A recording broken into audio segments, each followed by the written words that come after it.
ایمان والے وہ لوگ ہیں جن کے دل اللہ کا ذکر سن کر لرز جاتے ہیں، اور جب اللہ کی آیات ان کے سامنے پڑھی جاتی ہے تو ان کا ایمان بڑھ جاتا ہے اور اپنے رب پر بھروسہ رکھتے ہیں۔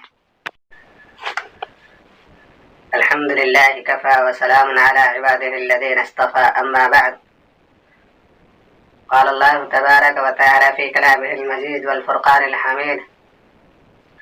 أعوذ بالله السميع العليم من الشيطان الرجيم بسم الله الرحمن الرحيم ومن أعرض عن ذكري فإن له معيشة ضنكا ونحشره يوم القيامة أعمى قال رب لما حشرتني أعمى وقد كنت بصيرا قال كذلك أتتك آياتنا فنسيتها وكذلك اليوم تنسى۔ سامعین کرام، اللہ رب العالمین کا بہت بڑا احسان ہے، اس کا بہت بڑا انعام اور اکرام ہے ہم سب پر کہ اس نے ہمیں امت مسلمہ میں پیدا فرمایا۔ اس کے رحمت اور اس کے نعمت اور اس کے اکرام کا ہم جتنا بھی شکریہ ادا کریں اتنا ہی کم ہے۔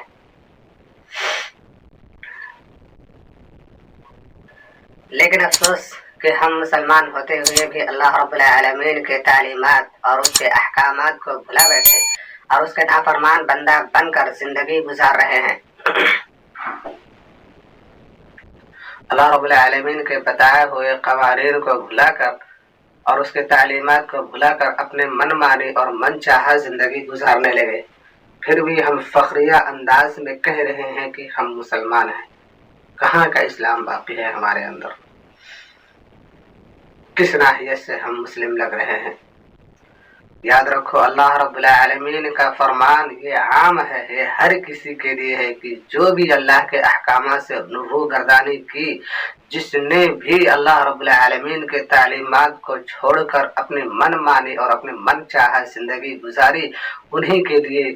ایسے ہی لوگوں کے لیے اللہ رب العالمین کا فرمان ہے وَمَنْ أَعْرَضَ عَنْ ذِكْرِي فَإِنَّ لَهُ مَعِيشَةً ضَنْكًا، کہ اللہ رب العالمین کا کہنا ہے کہ جس نے بھی قرآن سے دوری اختیار کی اور اپنے من چاہا اور اپنے من مانی زندگی گزاری، تو من اعرض عن ذکری فإن له معیشة ضنکا، کہ جس نے اللہ کے ذکر سے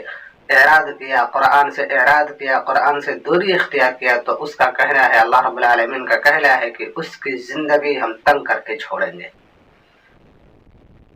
چاہے اس کے پاس دولت کے انبار ہوں، دولت کی ریل پیل ہو، لاکھوں کماتا ہو، پھر بھی اس کو چین نہیں نصیب ہو سکتا، اس کو سکون نہیں مل سکتا ہے۔ وہ ہمیشہ تنگی کا شکار رہے گا، اس کو ہمیشہ مختلف بیماریوں اور مختلف پریشانیوں میں گھرا رہے گا۔ کوئی مصیبت، کوئی پریشانی، کوئی آسائب، کوئی تکلیف نہیں اس کو ہے، تو پھر بھی وہ خواہشات نفس میں مبتلا رہے گا۔ اللہ رب العالمین اس کو خواہشات نفس میں بھی مبتلا کر سکتا ہے، اور وہ نفس کی خواہشات کے پیچھے پڑا رہے گا، اسی کے دور میں، اسی کو پورا کرنے کے دوڑ میں، بھاگ دوڑ میں لگا رہے گا۔ اور آپ کو معلوم ہے کہ خواہش نفس کبھی پورا ہونے والے نہیں ہے۔ آج اگر کوئی 10,000 20,000 کما رہا ہے تو وہ 40-50 کے چکر میں لگا ہوا ہے۔ کسی کے پاس ایک بنگلہ ہے تو وہ دوسرا بنگلہ تیار کرنے کی سوچ میں لگا ہوا ہے۔ ایک گاڑی والا 2 گاڑی کرنے کی فکر میں لگا ہوا ہے، اور اسی فکر میں اور اسی دھن میں وہ بھاگ دوڑ کر رہا ہے اور پریشان ہوتا رہتا ہے۔ اگر کسی کے پاس ڈبل ہے تو وہ ٹربل کے چکر میں لگا ہوا ہے، 3 ہے تو 4 کے چکر میں پڑا ہوا ہے، اور اسی بھاگ دوڑ میں اور اسی قد و کاوش میں موت کے قریب آ جاتا ہے، اور جب پلٹ کر دیکھتا ہے، اپنے پیچھے دیکھتا ہے، تو وہ بالکل خالی ہاتھ ہوتا ہے، کیونکہ اللہ رب العالمین نے جس کام کے لیے اس کو دنیا میں بھیجا تھا وہ کام اس نے کیا ہی نہیں، اور وہ افسوس سے ہاتھ ملتا رہتا ہے۔ اللہ رب العالمین نبی کریم صلی اللہ علیہ وسلم کا یہ فرمان عن عبد الله بن عمر عن عبد الله بن عباس رضي الله تعالى عنهما أن رسول الله صلى الله عليه وسلم قال لو أن لابن آدم واديا من ذهب أحب أن يكون له واديان ولن يملأ فاه إلا التراب، رواه البخاری۔ نبی کریم صلی اللہ علیہ وسلم نے فرمایا کہ اگر ابن آدم کے پاس سونے کی ایک وادی ہے تو وہ چاہے گا کہ اس کے پاس اسی طرح سے ایک دوسری وادی بھی مل جائے، اور اس کے منہ کو مٹی کے سوا کوئی چیز نہیں بھر سکتی ہے۔ یعنی انسان کے پاس اگر سونے سے بھری ایک وادی ہے تو وہ اس خواہش میں اور اس چکر میں لگا رہے گا کہ اسی کے جیسا ایک دوسری وادی بھی اس کو مل جائے، اور یہ دنیا کی چاہت میں اس قدر مست ہو جائے گا اور اس قدر دنیا کی چاہت میں لگا رہے گا، اور اس کی لالچ اتنی بڑھے گی کہ وہ موت کے منہ کے قریب ہو جاتا ہے، اور اس کی لالچ کبھی ختم ہونے والی نہیں ہے جب تک کہ وہ مر نہ جائے۔ اس کے پیٹ کی آگ اور اس کے پیٹ کا بھوک اس کی قبر کی مٹی ہی بھر سکتی ہے۔ تو اللہ رب العالمین کے فرمان کے مطابق جس نے قرآن سے دوری اختیار کی وہ پریشان حال رہے گا، اللہ رب العزت اس کی زندگی تنگ کر کے چھوڑے گا۔ اور یہی نہیں، اللہ رب العالمین نے اس کے آگے فرمایا وَنَحْشُرُهُ يَوْمَ الْقِيَامَةِ أَعْمَى، کہ ہم اس کی زندگی تنگ تو کریں گے اور آگے چل کر قیامت کے دن ہم اس کو اندھا کر کے اٹھائیں گے۔ ایک دوسری جگہ فرمایا وَنَحْشُرُهُمْ يَوْمَ الْقِيَامَةِ عَلَى وُجُوهِهِمْ عُمْيًا وَبُكْمًا وَصُمًّا، کہ ہم ایسوں کو قیامت کے دن اندھا، گونگا اور بہرا کر کے اٹھائیں گے۔ تو یہ ہے اس کی سزا کہ اللہ رب العالمین کے آیات سے، اللہ رب العالمین کے قرآن سے جو بھی اعراض کرے گا اس کی سزا یہی ہے کہ اللہ رب العالمین اس کی زندگی کو تنگ کر دے گا دنیا کے اندر، اور آخرت میں اس کو اندھا کر کے اٹھائے گا۔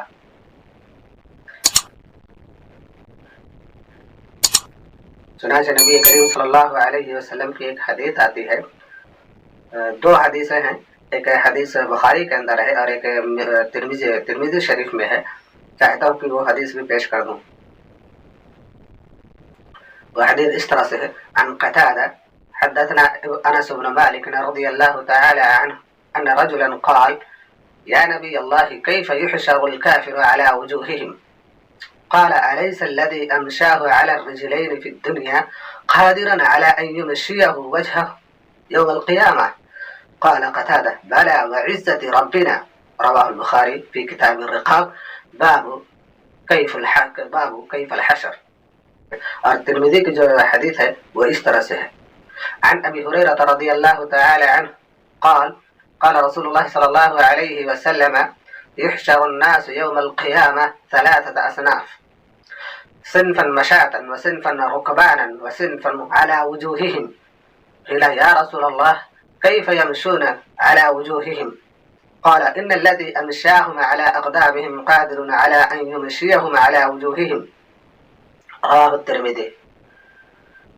کہ ابو ہریرہ رضی اللہ تعالی عنہ سے روایت ہے کہ نبی کریم صلی اللہ علیہ وسلم نے فرمایا کہ قیامت کے دن لوگ 3 حالتوں میں اکٹھا ہوں گے، 3 حالتوں میں اٹھیں گے۔ پہلی حالت ہوگی جو لوگ پیدل چل رہے ہوں گے، اور دوسری حالت ہوگی کچھ لوگ ایسے ہوں گے جو سواری پر آ رہے ہوں گے، سواری پر چل رہے ہوں گے، اور تیسری حالت سب سے خطرناک بتایا اللہ کے نبی نے، اور تیسری حالت جو ہوگی وہ ہوگی کہ لوگ ایسے ہوں گے جو اپنے چہروں کے بل، اپنے منہوں کے بل چل رہے ہوں گے۔ پوچھا گیا اللہ کے نبی یہ لوگ منہوں کے بل، چہروں کے بل کیسے چلیں گے؟ اللہ کے نبی نے کہا کہ کیا وہ ذات اس چیز پر قادر نہیں کہ جس نے دنیا کے اندر پیر کے 2 پیروں پر چلایا وہ قیامت کے دن منہوں کے بل چلا سکے؟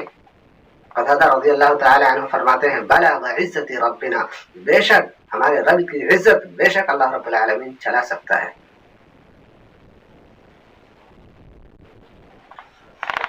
تو یاد رکھو اللہ رب العالمین کا فرمان ومن اعرض عن ذکری فإن له معیشة ضنکا ونحشره یوم القیامت اعمی، کہ جو بھی اللہ رب العالمین کے تعلیمات سے، جو بھی اللہ رب العالمین کے احکامات سے اور اس کے قرآن سے، قرآن کی تعلیمات سے جو بھی اعراض کرے گا، جو بھی انکار کرے گا، اللہ رب العالمین اس کو اس کی زندگی تنگ کر دے گا اور قیامت کے دن اس کو اندھا کر کے اٹھائے گا۔ قال رب لما حشرتنی اعمی وقد كنت بصیرا، اور کہے گا کہ اللہ رب العالمین ہمیں دنیا، وہ کہے گا اللہ رب العالمین ہمیں اندھا کر کے کیوں اٹھایا، کیونکہ دنیا کے اندر تو ہم دیکھنے والے تھے، دنیا کے اندر ہماری آنکھیں ٹھیک تھی، ہم دیکھ رہے ہوتے تھے، اور آج کے دن قیامت کے دن تو نے ہمیں اندھا کر کے کیوں اٹھایا؟ تو اللہ رب العالمین فرمائے گا کذالک اتتک آیاتنا فنسیتها، اسی طرح سے ہماری آیتیں تجھ تک آئیں، ہماری آیتیں تیرے تک آئیں اور تو نے اس کو بھلا دیا۔ کذالک اتتک آیاتنا فنسیتها وکذالک اليوم تنسی، اسی طرح سے ہماری آیتیں تیرے پاس آئی تھیں، ہمارے احکامات، ہمارے نشانیاں تیرے پاس آئی تھی، لیکن تو نے اس کو بھلا ڈالا، تو آج اسی طرح سے تو بھی بھلا دیا گیا ہے۔ اللہ تبارک و تعالی سے دعا ہے کہ الہ العالمین ہمیں نیک اعمال کرنے کی توفیق عطا فرمائے، آمین۔ وآخر دعوانا ان الحمد للہ رب العالمین، والسلام علیکم ورحمۃ اللہ۔ ناظرین کرام، جنہوں نے دارالحدیث چینل کو سبسکرائب نہیں کیا ہے، ان سے گزارش ہے کہ وہ اس چینل کو سبسکرائب کر کے گھنٹے والے بٹن دبا کر اسلام کی تعلیمات کو عام کرنے میں ہماری مدد فرمائیں، اور ویڈیو کو زیادہ سے زیادہ شیئر کر کے نبی کریم صلی اللہ علیہ وسلم کی اس فرمان بلغوا عنی ولو آیا کے تحت احکام الہی کو لوگوں تک پہنچا کر کار خیر میں شرکت فرمائے اور ثواب دارین حاصل کریں۔ جزاکم اللہ خیرا، والسلام علیکم ورحمۃ اللہ۔